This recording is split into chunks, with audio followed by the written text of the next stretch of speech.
Hello guys, welcome to a new Spacemacs video. This one's going to be a little bit different. You'll notice that I'm not sporting my regular config here, but a basic installation of the develop branch with no customizations at all, at least none to really speak of. And the reason for that is that I want to do a video about how to set up a C and C++ development environment in Spacemacs. And we can come back to the Spacemacs ABC series later on. But for now, I wanted to do something slightly different. And I'm sporting a default config because I don't want to accidentally show you something that I have in my own config and then just not explain it. So hopefully everything that I do in this video will be completely reproducible. So here's the dot file. The only things I've done are to change the font size. There, size 18, and I adjusted the power line scale to get a nicer looking mode line. And then, of course, I have added the C++ layer, which is really the first thing that you want to do when you want to start writing in a programming language. Make sure that you load the layer for that language. And I'm now going to restart here just to make sure that I have installed all the packages. And I've also cloned here a project that we are using at work, which is written in C++. So I can just play around with that one a bit.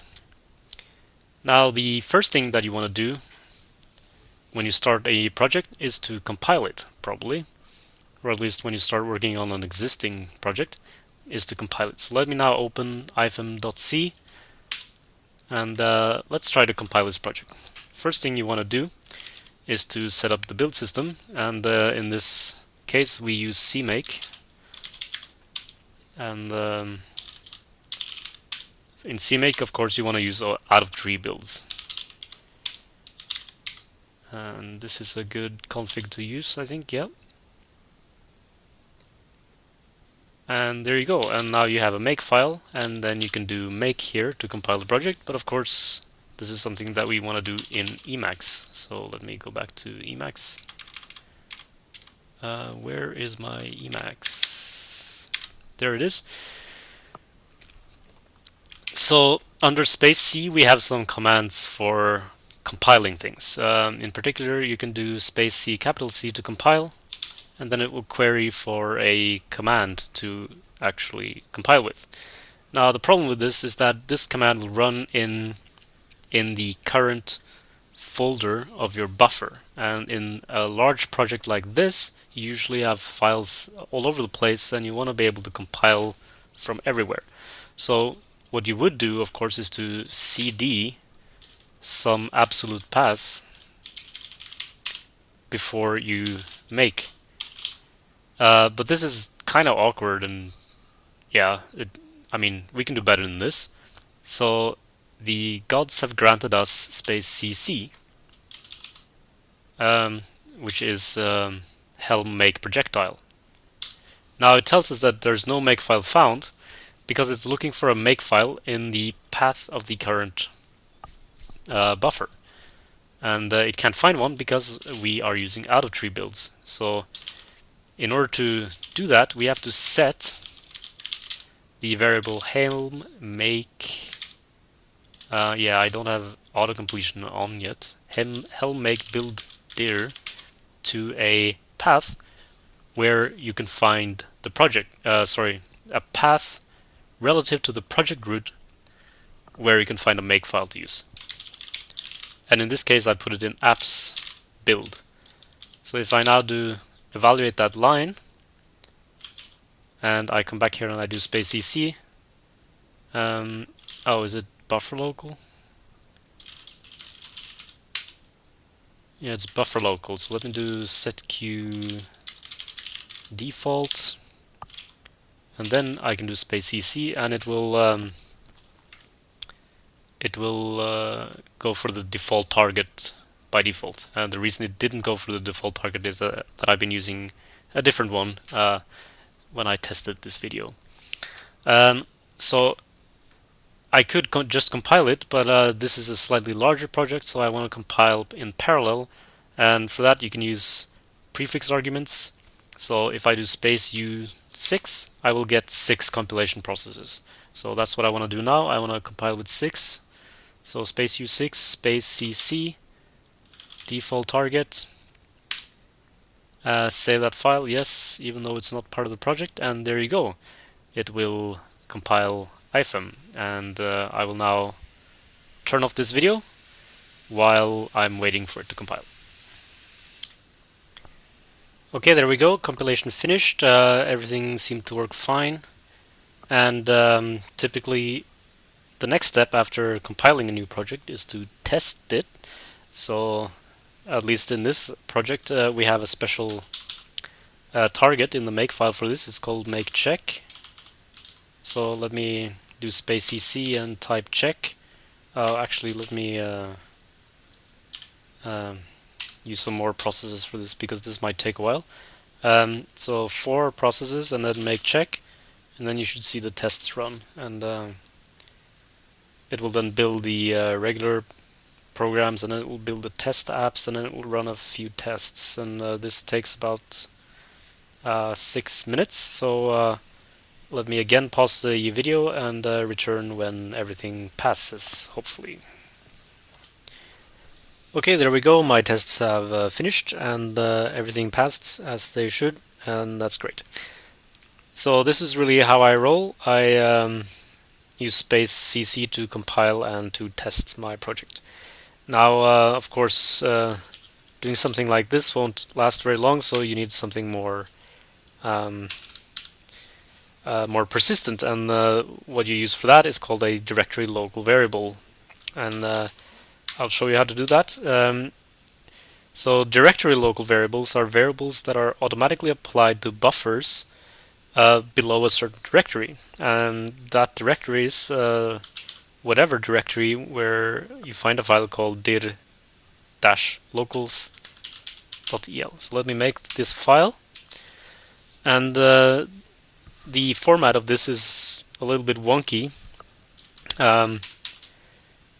It has to contain a single Emacs Lisp form. This form should be an association list that maps symbols to something else, and that something else is yet another association list that maps variables to values. And the symbols in question here are modes. So if I want to set this variable in C++ mode in all the files below this folder, I have to do something like this. Helm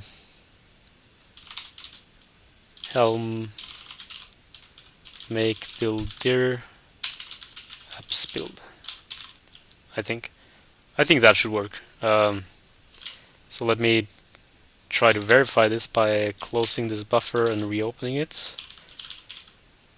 You should be asked exactly. You should be asked whether the association for these variables and these values are safe. And now I'm seeing here that this is a list and not a string. So that's actually not what I wanted. Let me close this buffer and fix my problem here. And then open that again. And now you can see that it says helm make build dir has this value. Do you want to apply these values? Yes, I do. Now, in order to get rid of this prompt in the future, you can mark these values as safe.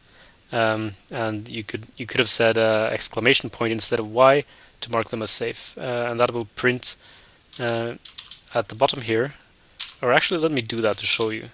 So if I now open ifm.c again and I do exclamation point to apply them and mark them as safe, and I go back to my dot file, you'll see that I have this ugly auto-generated code in the bottom of my dot file, which I hate. So instead, I prefer doing this another way, and I keep forgetting how this works. So I'm going to cheat a little bit by looking at my real dot file and save. Yeah. So I want to say that the variable helm make builder is safe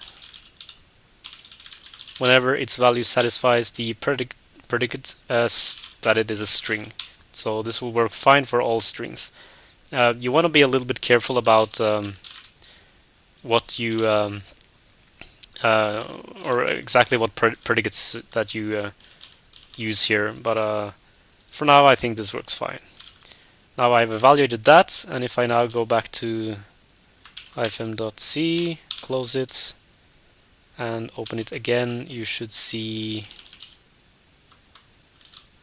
that you do not get prompted. And of course, there are two reasons you're not getting prompted, and one is because I evaluated this line, and the other is because I actually answered yes and permanently marked these values as safe in the previous iteration here. But just trust me, this should work.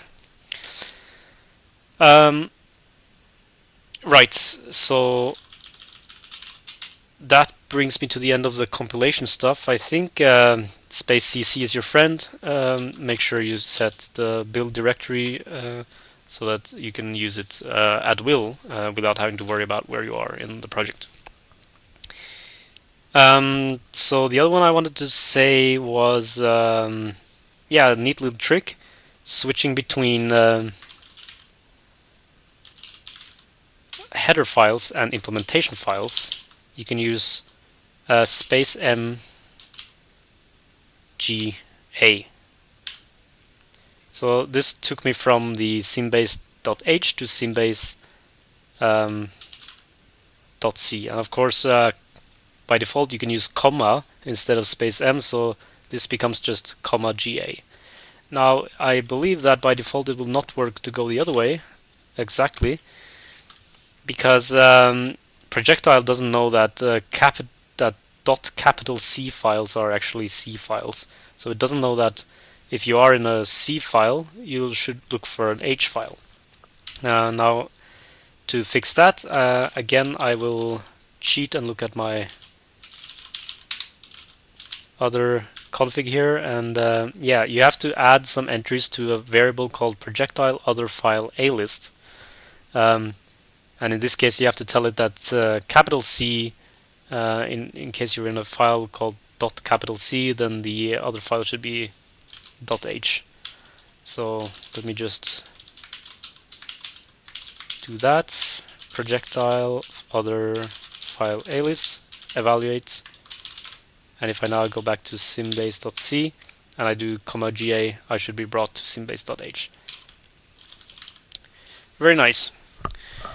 And that brings us to the end of compilation and the alternate file, and then hopefully, now that you're familiar with compiling and testing and jumping between files, you might want to start actually editing something. So let me write a function here. Int apps int arg. I'm going to write the absolute value function for integers. Let me do like this, return -arg, return arg. So you'll notice now that the indentation is absolutely retarded, and this is because, well, this is called GNU style indentation, and the reason it's retarded is because one of the only 5 people in the world who like GNU style indentation is the head priest of Emacs, Richard Stallman. So that's why you get this sort of wonky style by default. Now there's a number of ways you can configure this to work in your favor instead of against you, but the best way to do this is to use something called C styles.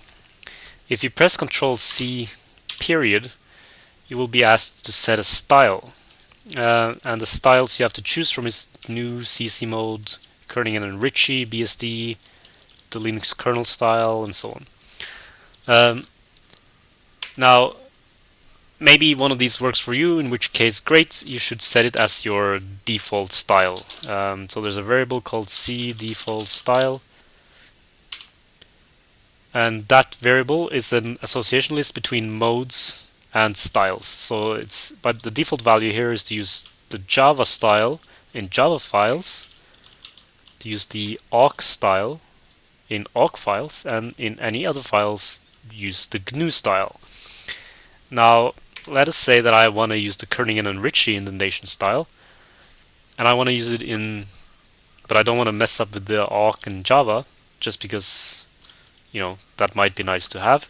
I should add an entry like this, K and R, C default. What did I call it? C default style. Yeah, C default style, like that. Now, if I close this and reopen, my default style should be KNR. And if I now reindent this function according to KNR style, it should work fine here. You see I get 5 space indentations, and not 4 or any other value, because for some reason that is apparently what KNR uses in Emacs. Let me verify that for a moment. Let me do C style A lists. Yeah, KNR basic offset should be 5. So yeah, so if any of these styles work for you, that is great. You should set it as your default style in this way. If it doesn't work for you, you need to define your own style. And you do that using C add style. Let me again go back to my regular config to cheat and see if I'm doing this correctly. So these are my styles. I have one for myself, which uses the settings that I like the most, and I have one for my job, which uses the indentation settings that we use in this project, which is to say a basic offset of 2. Now the actual format of this is an A list with variables mapping to values. So there's nothing really special about that. If you go to symbase.c and you check the value of indent tabs mode, it's nil. And if I now check out some of the values, let me check out some of the values here in the KNR style. So C basic offset, it says C basic offset should be 5, so let me go there. C basic offset, its value is 5. Comment only line offset. Comment only line offset. C comment only line offset. Its value is 0, and you can see that it's equal to whatever is set here. And then there's the big one called C offsets A list, which configures how indentation works on particular syntactical elements. And if you read the docstring here, then you can see all of these syntactical elements that you can configure inside multi-line string, C-style block comment, blah blah blah. I mean, there's a ton of different things. Yeah. So when you set a C-style, the C-style system takes care of merging somehow these settings with the actual value of C-style of C offsets A list. Now configuring your own C-style can be quite a daunting task. So let me now start here my style, and I want to use 2 space offsets because that is what we use in this project. Yeah. So C basic offset should be 2. And then I evaluate this, and now let me say I want my style to be default. And let me do Control-C period to set my style in this buffer, and let me reindent this function. You should see that you get a basic offset of 2. Now, when it comes to the C offsets A lists,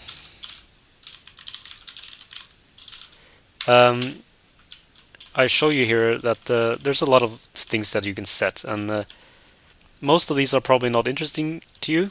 But in the case, let us say that you are editing a file and suddenly you find yourself with incorrect indentation, and you want to find out what um, what offsets should you configure to fix this.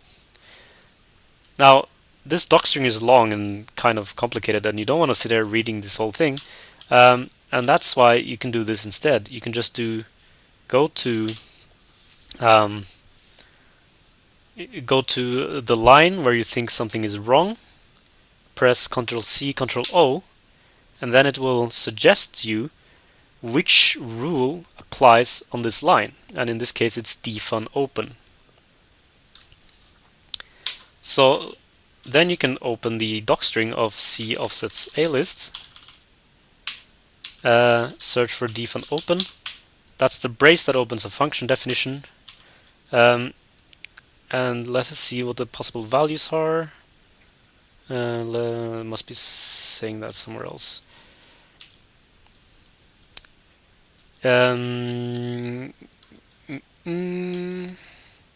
Yeah, so it's a syntactical symbol dot offset. Offset can be nil, in which case it's ignored. It can be an integer for using a relative offset. It can use, you can set it to plus, minus, plus, plus, minus, minus, asterisks or division symbol to use some multiple of C basic offset. You can use another symbol. Yeah, you can use the symbol of a variable, blah, blah, blah, blah, blah. There's a lot of different things you can do here. So this is quite powerful. But so let us say now that I want to indent this with five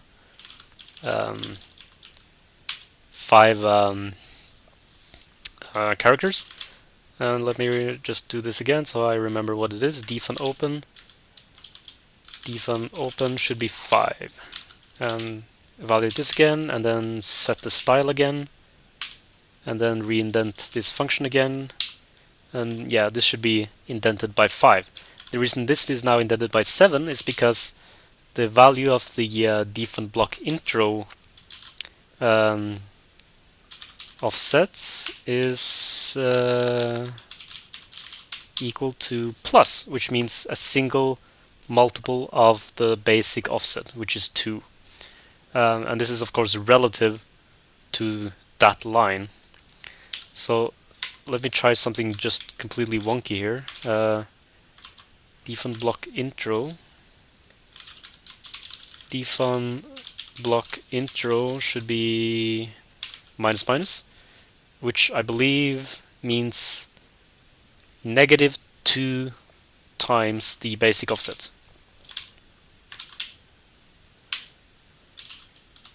Yeah, and there you go. This is now indented to column 1, which is 5 minus 2 times 2. So yeah, this might just be the ugliest indentation rule in the entire universe, but I mean it illustrates at least some of the power of this style tool here. So there's a lot of things you can do with it. But for now, let me revert this to something that's sensible. Style and then reindent, and there you get this. Okay. So that is basically how you should configure your indentation rules in C or C++, or in fact any other language that uses this engine, which also applies to Java, by the way, and awk, apparently. So yeah, now I think we're going to get to the really juicy stuff, because we want to configure autocompletion. And autocompletion in C, like most languages in Spacemacs, uses external tools. And the best tool for this job is Clang. So you need to go now and install Clang on your system, and you need to explicitly enable it by setting the layer variable variables C, C++, enable CLang support true. I think that's the name of the variable. Let me just check for sure. Set the variable C, C++, no, sorry, C, C++, enable CLang support to true. C, C++ enable CLang support, C, C++ enable CLang support. Yes, it is true. And of course, in order to get auto completion, you also need the auto completion layer. Now let me restart my Emacs here. That is space QR, by the way, to restart it. Now it should start downloading a bunch of packages.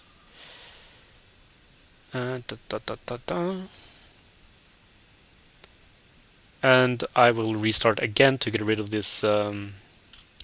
Whoa, what here? What happened here? Projectile other file A list. Okay, so let me just fix that.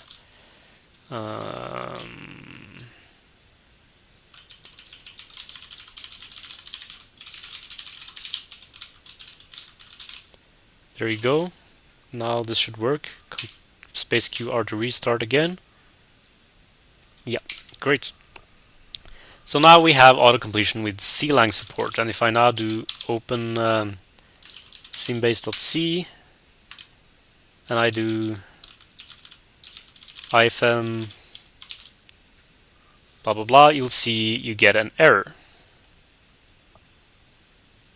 CLang failed with error 1. This is not unusual. To fix this, let us open the CLang error buffer to see what the error is here. And it's saying that an include file can't be found.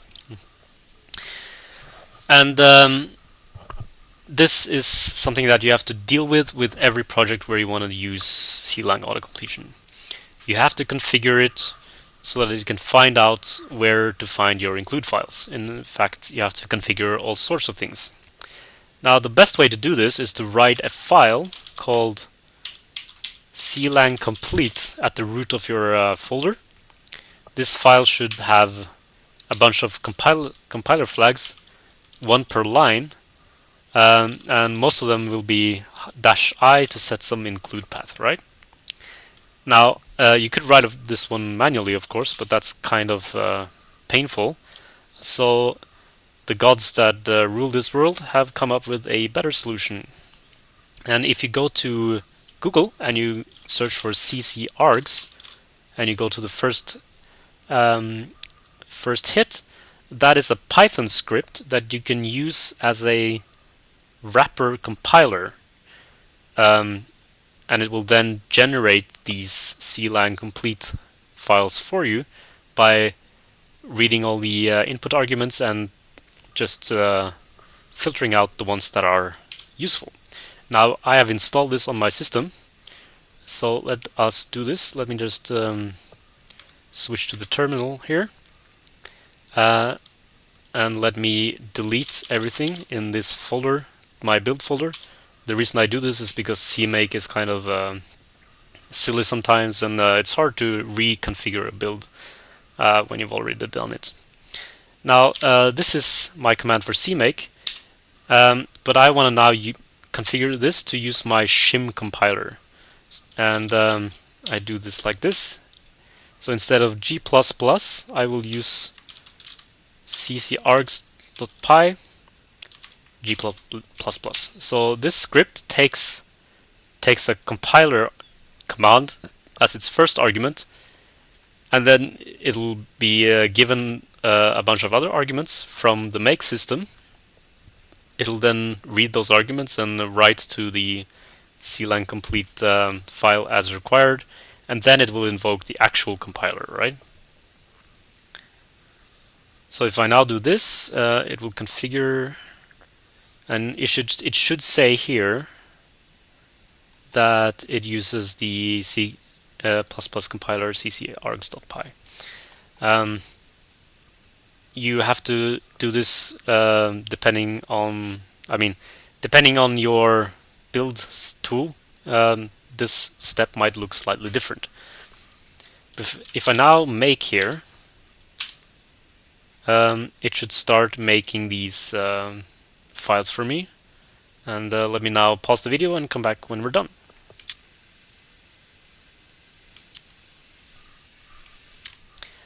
Okay, there we go. If you notice something strange there in the video, that's because apparently the shortcut I used to pause and restart the recording is also caught by the terminal emulator, and it does some weird funky stuff. But just ignore that. Now this is compiled, and if I search now for my Clang complete files, I should have a bunch of them in different folders. And the reason they are in different folders is because CMake invokes the compiler from these folders. Now I want to combine all of these. Like there you see all of these beautiful compiler flags. But let's sort them and unique them so that I don't have any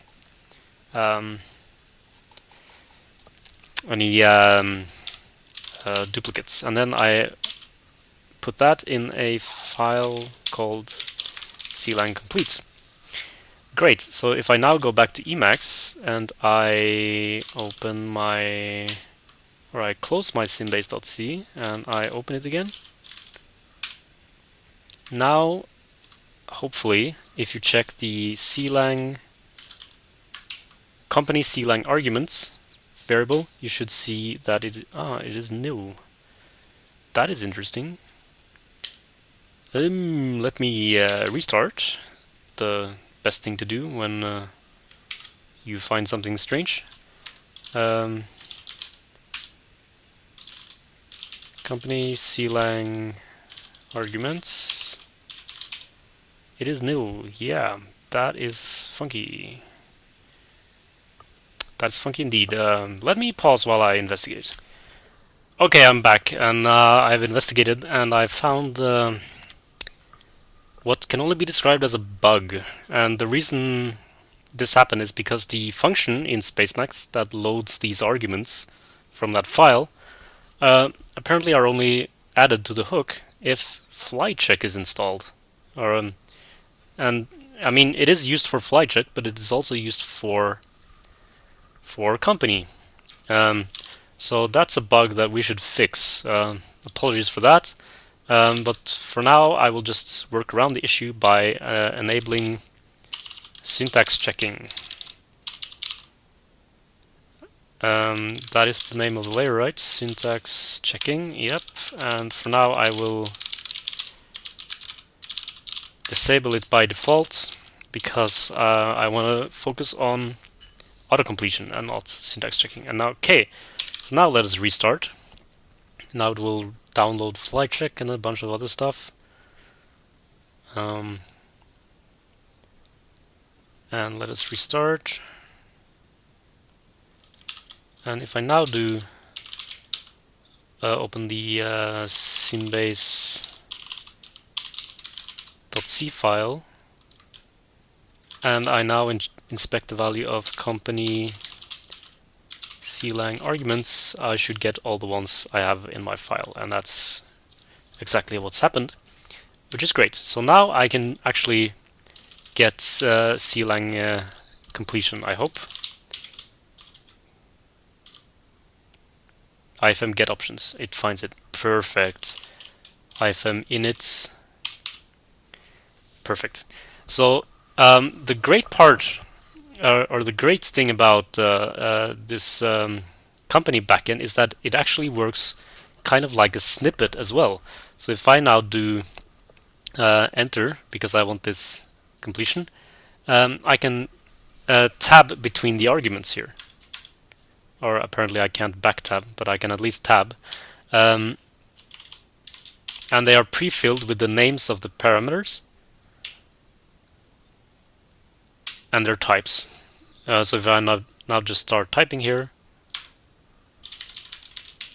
it fills in the value. Pretty much exactly like snippets work. It would be nice if backtab worked, but that doesn't really bring me down because this is really, really awesome. Now, syntax checking, you can enable that with space TS if you have it disabled by default as I have. And if you do that, you can see that it finds some errors.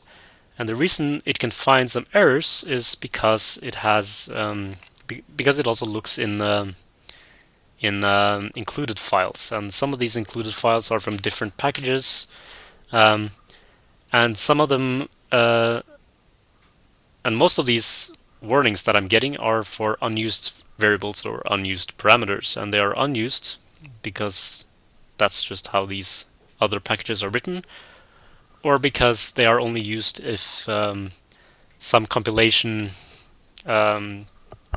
settings are turned off, which I've turned on, or vice versa. So since those are really not interesting to me, I will turn off those warnings, and you can do that by configuring the same file. W no unused parameters. Is that it? Let me cheat and see my real file. Work ifm clang complete no unused parameters. Okay, so not plural. And if I now close this and I open it again, I should get no warnings exactly. So that's really how you configure fly check and autocompletion in C. You really, really, really should use Clang. The other option is to use the YCMD layer. There. YCMD is a server that's running in the background, and that enables it to get some additional performance enhancements compared to Clang, which is just some executable that you need to invoke again and again and again whenever you need completions. But it won't work better because at the end of the day, YCMD uses libclang in the background anyway, so the quality of the completions that you get should be pretty much the same. The difference is that YCMD is really a pain to set up, at least it was back when I tried it, back in my Vim days. So I really just recommend you run with basic Clang support in the C++ layer. It works well, it's pretty easy to set up, at least when you have this file, and everything is just beautiful. If you come to Spacemacs and you complain about not getting any autocompletion and you don't have Clang configured properly, then you might experience being laughed at because you really cannot expect high quality completions or high quality syntax checking in C or C++ without it. Yeah, so that covers just about everything that I wanted to talk about, I believe. Let me pause the video and summon my thoughts to see if I forgot something. No, I think that about covers what I wanted to talk about. I don't remember if I mentioned this in the beginning of the video, but I have skipped a couple of things, and that is tags, because I don't really use tags in Spacemacs, so I couldn't really tell you much about them. And the other thing is debugging, and the reason I skipped debugging is because I usually just use GDB in the terminal, and I know there's an Emacs interface for it, but that is really beyond my expertise at the moment, so I'll have to come back to that in a later video. But really the biggest reason I skip debugging is because my code is anyway free of bugs, right? Yeah, so I think that brings us to the end of this video. I hope after this that you can configure a C++ environment on your own with Clang. I will do a couple of other language-specific videos, I think, depending on what you guys want. But in particular, I would like to do Python, because I do a lot of Python. and LaTeX, because I do a lot of LaTeX, and maybe even Rust, although Rust is pretty easy to do actually. Did I miss anything there? Yeah, maybe I could do Emacs Lisp actually. Well, anyway, um, we'll get back to that later. I think the next video I do will be back to Spacemacs ABC. So see you then. Hope you enjoyed, and goodbye.